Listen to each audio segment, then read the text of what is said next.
Hello, everybody. It is bonus show time. I'm John Pollock, along with WH Park, a very special edition of POST Puroresu. WH, I've never felt closer to you. If people could see the life of luxury that you and I live. Here we are, state-of-the-art studio at the side of my hotel bed.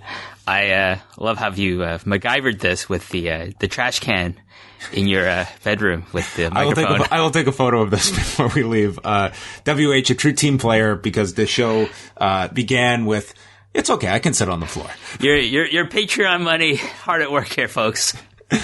Well, we are winding down our trip here in Japan, my trip / your vacation. Yeah. You've come into Tokyo, and I will say I think we're kind of through most of the wrestling stuff, but on Tuesday it was the final day of the Giant Baba Memorial exhibit that we got to check out. This was certainly a high point on the trip. Oh, definitely. I thought, maybe we should try to check this out. I looked at the information. It's like, oh my God, we got one day left to check it out. I said, do you want to go? You were like, yes, let's go.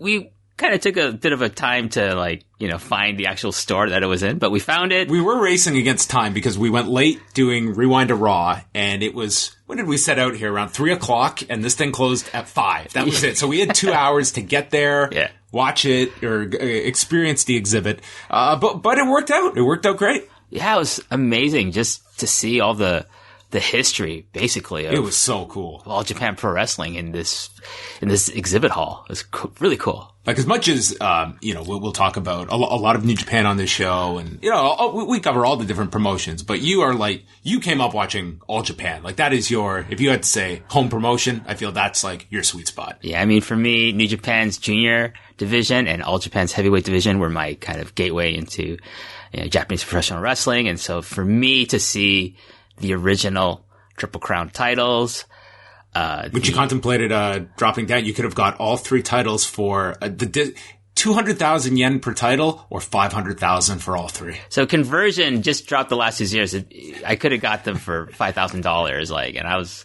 These are replicas, by the way. The original title belts were not on sale, but these beautiful replicas very nice. Of the NWA International Heavyweight title, the PWF Heavyweight title, and the United National title were just there. And I'm like, oh my God, I'm so tempted. But they also had on display the original All Asia Tag Team titles and the original PWF World Junior Heavyweight title. It was just amazing to see them. Yeah, they had all the various jackets on display. We got to see, the big Dick Murdoch jacket that Dan Labransky was very envious of.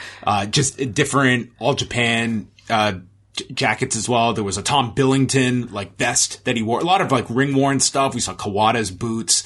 There was it was, to me, unlike Totocon, which is overwhelming when you walk in there. I compared it to if you sign up for Netflix and you suddenly have everything at your disposal, you don't know where to start. And the Giant Baba exhibit, it's way easier to digest. It's, different sections. It's not like it is a small amount, but you can take it all in. I think it's a better experience, at least I felt. It's really focused. And if you're a fan like me of classic All Japan, it was just amazing to see. And Totocon is we're probably going back there maybe tomorrow night, but the mystery show. The mystery show. You may or may not get another bonus show, folks. We'll see. It will really depend on the caliber of what we could be watching at Totocon, which we will keep quiet for now. But this is just really great. This is, I think, the second year it ran. I know, because you didn't make it last year. No, but famously, like Dave Meltzer and Jim Valley, and I think Fumi Saito went over there, and there was a lot of pictures of Dave at there, and it's like, oh, wow, I really want to check that out. I think this year's exhibit was a little bit different, but it was just an amazing experience. Yeah, it was just cool to see so many different posters. In the back, there was a viewing room, so they had matches running, and there were a bunch of people just sitting around watching matches. And the interesting part is that this is in a major department store. We were in Shibuya, and it was just imagine you're at a Macy's or something, and here you have this section of the department store that is dedicated to a major professional wrestling figure. So it was interesting, and it's just up for 2 weeks every year. Yeah, I think if people are interested in seeing this after listening to this, well, it's too late. Well, it's too late now, but like I'm pretty sure next Wrestle Kingdom. Totally. Go out of your way to check this out. It was certainly a high point for me. I was really glad we went because it could have been very easy for us to just think, we're running against time. I'm so glad we went. Yeah, I mean, just look up Giant Baba Memorial, Shibuya. You'll find the information on, whatever, search engine you're going to be using.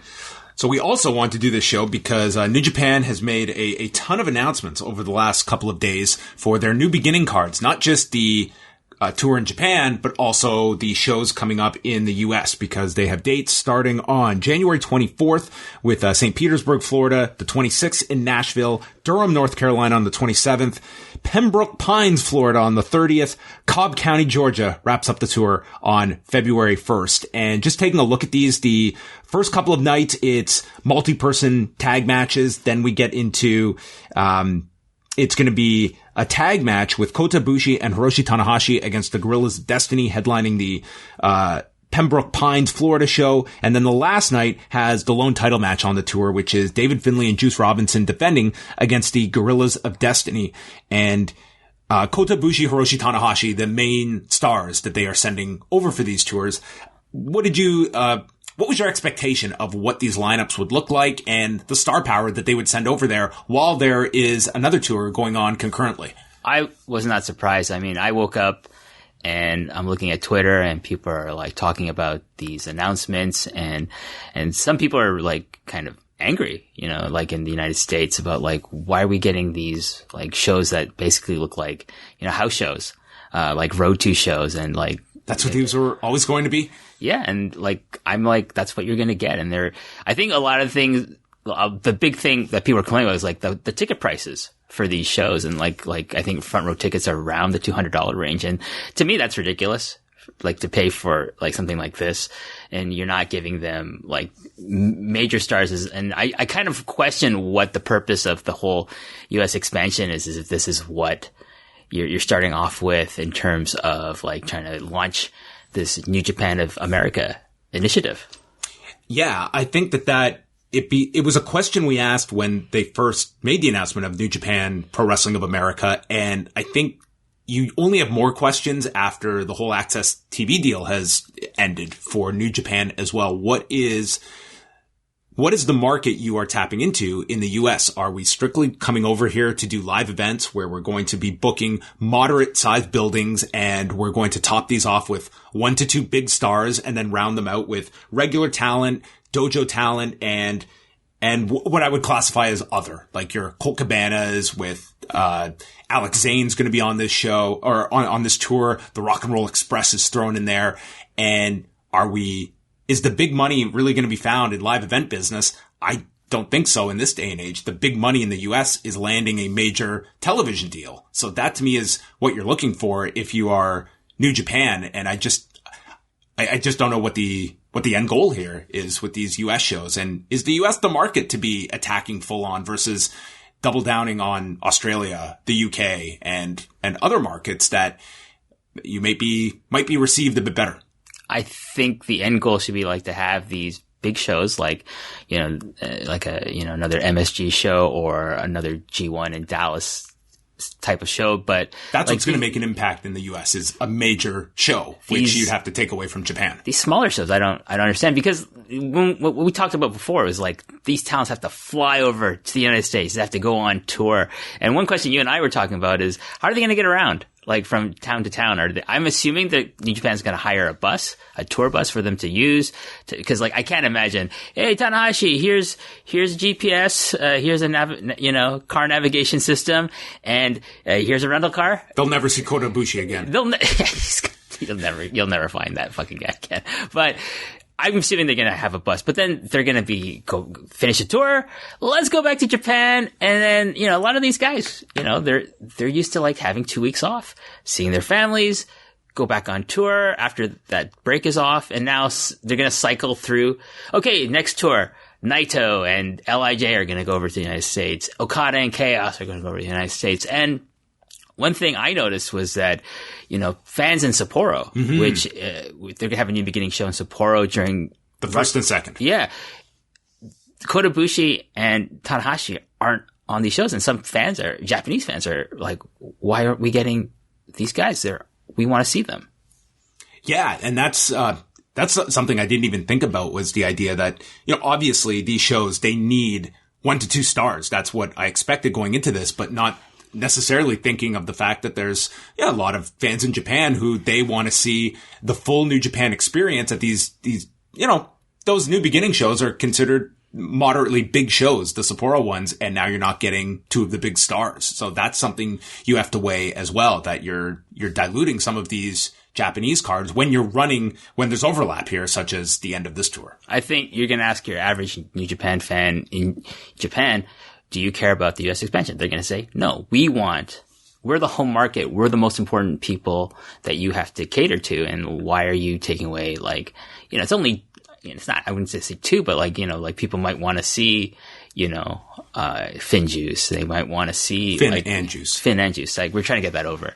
Or the Bullet Club, they're depriving the fans here who want to see those stars because they have to run these tours that don't make any sense from as it stands right now. I just think when you're looking at the US, it's such a concentrated market. There's so much big time wrestling going on that I think if New Japan wants to make an impact here, it's not doing these shows and these tours. It's nice. It can, it'll satisfy an audience that will go to these shows. But to me, it's deciding, okay, Sakura Genesis, we are taking that to the US and giving the US market a major show with all the stars. That's what's going to make the big impact for a live event perspective. And do you get the sense that New Japan is willing to do that? We saw them do the opening night of the G1, but do you see them ever taking one of their pillar shows and staging it overseas? Well, we saw the opening of the G1 in Dallas last year. And so, I can't even imagine if they did the finals there. I don't ever think they're ever going to move the finals out of there. Sakura Genesis, King of Pro Wrestling, maybe, or a Dontaku, maybe, but Sakura Genesis, King of Pro Wrestling, Best of Super Junior Finals. I don't know, because this is the more home market. If the home market, gets hurt, then what's the point? I think they should go to places that are underserviced. And I think for example, the United Kingdom or Ireland or somewhere in Europe would be an interesting experiment, or even Australia. There's a burgeoning market there, and it's closer for Japan and Australia are closer together, relatively speaking. That market is ripe for establishing a foothold. Right. And I think that will be one story to follow this year, is that are there going to be other cable networks out there in the US that are interested in more pro wrestling, looking at AEW as a successful model on TNT? Do we want to get in on wrestling? Is New Japan on people's radar? Is there a major streaming service out there that would be interested? And that presents its own issues when you have New Japan World in existence. That to me is the game-changing money comes from television rights and comes from giant streaming deals. And I think New Japan, they want to have their presence in the US, and that's somewhat been mitigated now that they're off Access TV. And do they find a new home in the US, or is it just going to be live event touring? I have to imagine that part of the reason they wanted to launch a kind of, American subsidiary was because they thought they were going to have access to the elite. They were going to have access to Kenny Omega and the Young Bucks and Marty Scurll and Cody Rhodes and whoever else is associated with them, but they don't have them because they're in AEW, and that's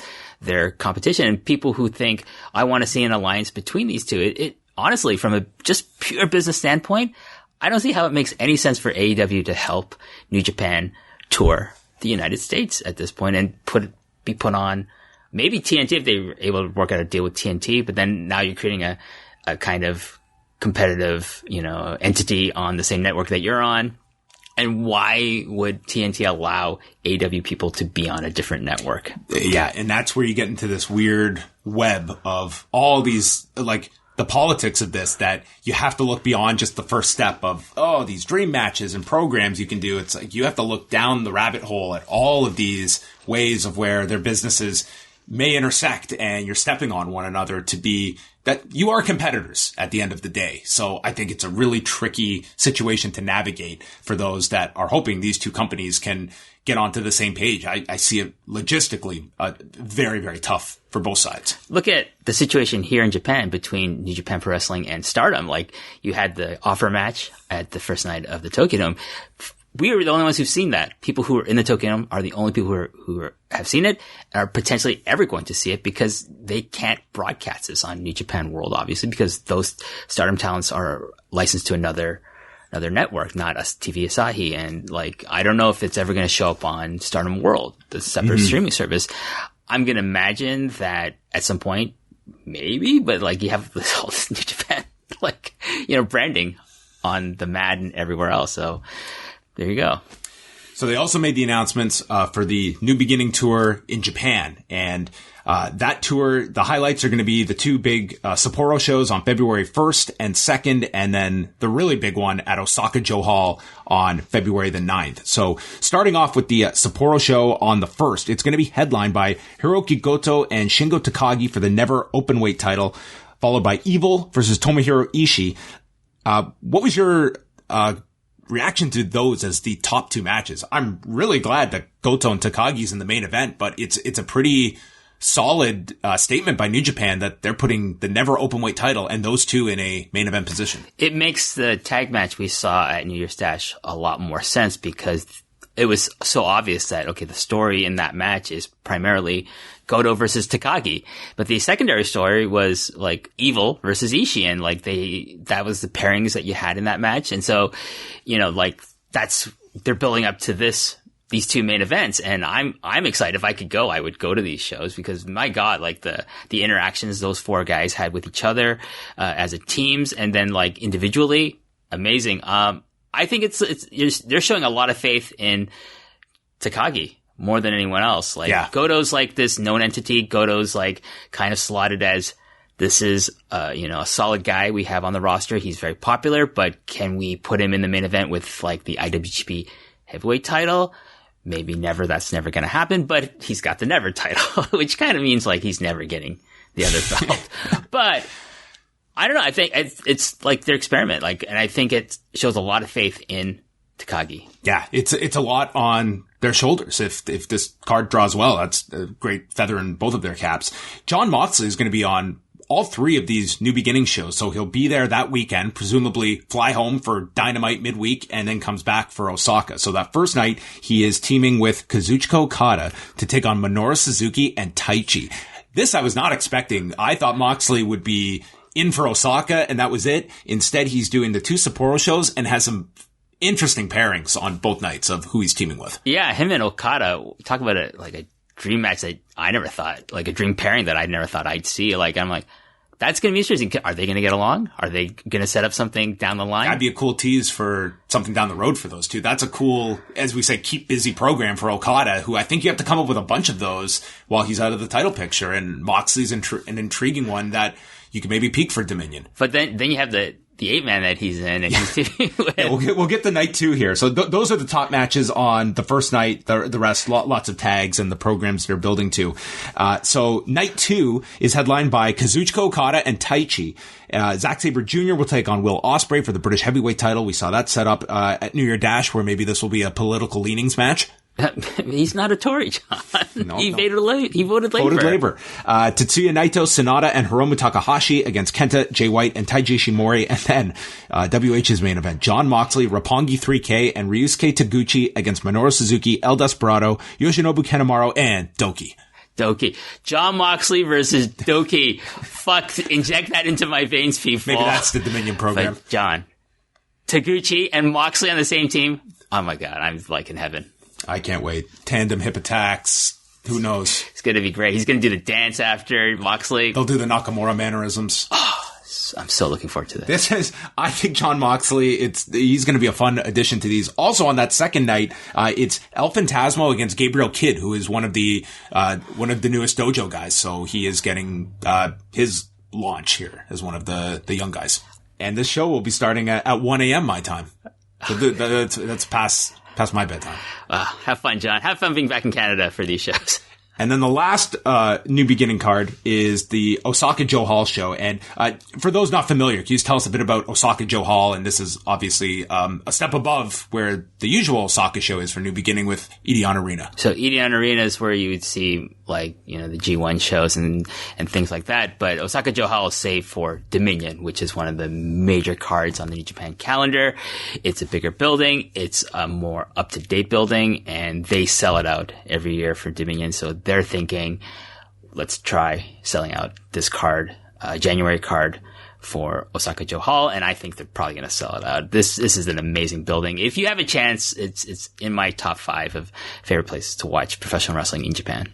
So they're going to have 4 title matches. They've loaded this one up. Tetsuya Naito versus Kenta. This will be the double championship match. John Moxley, Minoru Suzuki for the United States title. Hiromu Takahashi, Ryu Lee for the junior heavyweight title. Then we've got a singles match. Jay White versus Sonata. Kazuchika Okada and Will Ospreay take on Zack Sabre Jr. and Taichi.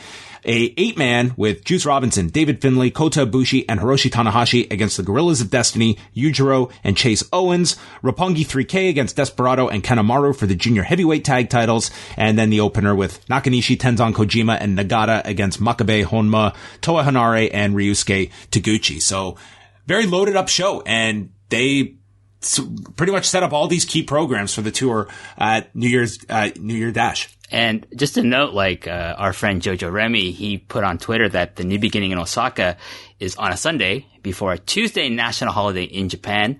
So, and some ticket price tiers are already completely sold out. Wow. So very smart, scheduling, because a lot of people can easily probably take the Monday off and have just a 4-day weekend in Osaka. And I recommend it. Osaka's an amazing city. Osaka-jo Hall is an amazing venue to go watch wrestling in, and just really, really smart scheduling on New Japan's part here. Yeah. So of all the programs they teased, they're pretty much cashing them all in on this tour, with the lone exception of that tag title program tease with Tanahashi and Ibushi challenging Finn and Juice. So I guess holding that one off, that was obviously done for some deliberate purpose, and we'll see when they get to that tag title match at some point down the line, unless the Gorillas ruin all these plans, WH.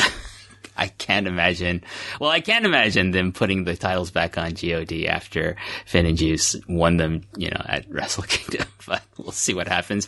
I think, though, they're going to keep the titles. I think Finn and Juice are the ones going to be challenging the Golden Aces, in Ibushi and Tanahashi. I don't know if that's their official name. It's a good name. It's the name I'm giving them. So there you go.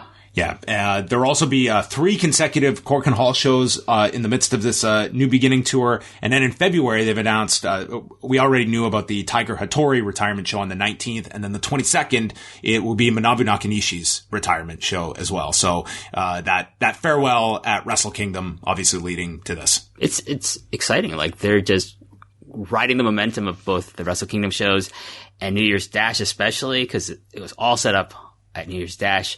And, for me personally, it's not easy to go to Osaka, and February is always a tight month for me, but yeah, if I could, I would go. And these Korakuen shows, I think, are just going to be sold out, electric, and we'll see what happens in March and, April. Coming this spring. I think New Japan is riding a tremendous wave coming out of these shows this week. I also think All Japan has a lot of momentum right now. I am stoked for that card next month where it's going to be headlined by Kento Miyahara and Yuma Aoyagi coming off that great angle.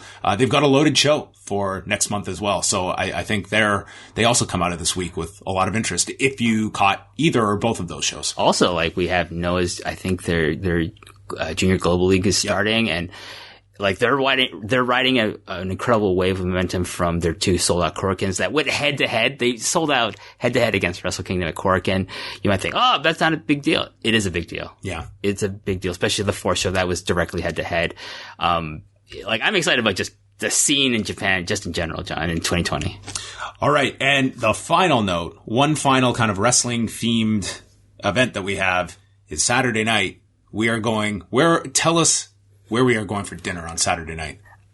We are hopefully going to end up at Toshiaki Kawada's ramen restaurant. Which you have never been to. I've never been to, and cross my fingers, the man himself will be working the kitchen, and we're going to eat Toshiaki Kawada's, his own made ramen that he made himself for us. I've heard good things about his ramen. It gets good reviews on Table Log. So, and hopefully, if he's there, we're going to get pictures with the man and make Dan the Mouth Lansky very, very jealous. All right. Well, WH, thanks a lot for jumping in for this bonus edition of Post ProRes. You may or may not hear from us later this week, but thanks to everybody for listening. And now we are out.